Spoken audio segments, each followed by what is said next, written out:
My name is Olia. For most of my life, I believed love meant sacrifice. I believed family meant forever.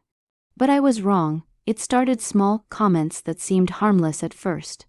Jokes at dinner that made everyone laugh except me. You always dream too big, Olia, they'd say. Why can't you be more like Sarah? My cousin, perfect, graceful, always praised. I smiled, pretending it didn't hurt, but inside it did. Sarah was more than a cousin. She was like my sister. We shared secrets, clothes, even dreams. Until one day, she took something I could never get back, my dignity. It happened during my final year of college. I had been working for months on a fashion project, my dream design. I poured every ounce of creativity into it. The night before submission, Sarah asked to see it. Smiling like always. I trusted her. Why wouldn't I?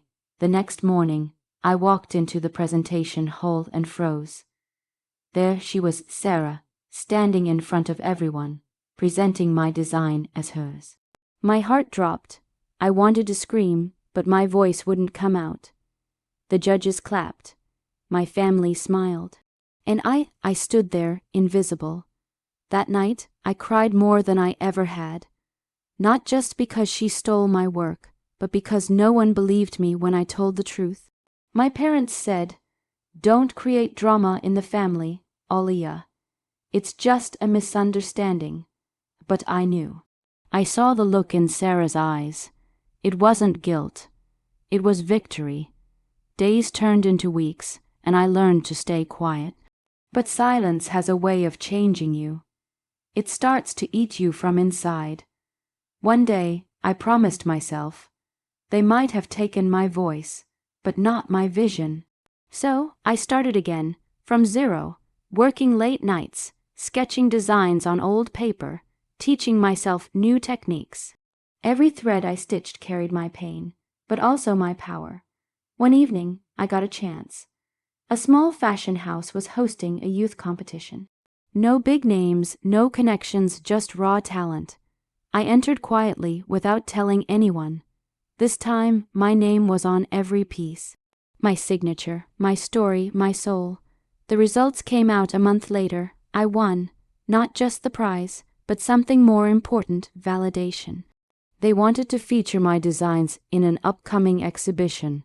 My hands trembled as I read the email. For the first time, I felt like maybe, just maybe, I was enough. But when my family found out, things changed again. Instead of joy, I saw tension. Sarah didn't congratulate me. She said, "You're lucky, that's all." But luck had nothing to do with it. The exhibition night came. I walked in wearing one of my own creations, elegant, simple, powerful. The hall was full of faces I didn't know, but I felt seen for the first time. Cameras flashed, people applauded, and I smiled not for them, but for the girl who once cried alone. Then, through the crowd, I saw her, Sarah, standing with my mother, pretending to smile. But her eyes told another story. For a second, I felt that old pain, then I remembered something. This was my night, my truth. Later, when the press approached me for interviews, I spoke from my heart. I didn't name names.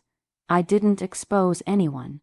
But I said something that echoed louder than revenge ever could. Sometimes the people closest to us are the reason we rise higher. Pain doesn't destroy you, it shapes you. That line went viral. The next morning, my phone wouldn't stop ringing.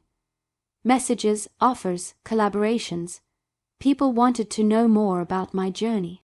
The same family that once ignored my dreams now wanted to be part of them. But I had changed. I learned that forgiveness isn't weakness, it's wisdom. I no longer needed to prove anything. I had already won. Years passed. My brand grew, quietly but steadily. I built a small studio, hired young designers who had once been told, "You'll never make it." I saw myself in them, that same flicker of hope, the same fear of failure. I told them, "Don't let anyone define your worth. You are more than their opinions." Sometimes I'd see Sarah at family events. The tension was gone now, replaced by something softer, maybe regret. One day, she came up to me and said, "I'm sorry." I looked at her, and for the first time, I didn't feel anger. I just smiled and said, "I know." Because by then, the apology didn't matter. I had already healed. My success wasn't about revenge anymore. It was about peace, about knowing that no matter what they took from me, they couldn't take me. I started a foundation later for young women from families like mine, who had dreams but no support. I named it The Second Voice. Whenever someone asked why, I told them, because sometimes your first voice gets ignored, but your second one, the one you build from pain, is unstoppable. Looking back now, I realize something. Every betrayal taught me something. Every rejection redirected me. Every heartbreak rebuilt me. If you're listening to this and you've ever felt invisible, mocked, or betrayed by your own family, remember this. Your story doesn't end with their laughter. It begins with your courage. Revenge doesn't always mean making someone suffer. Sometimes it simply means living so beautifully that they can't ignore your light anymore. Because the quiet ones, when they rise beautifully. Music fades out slowly, soft piano, fading into silence.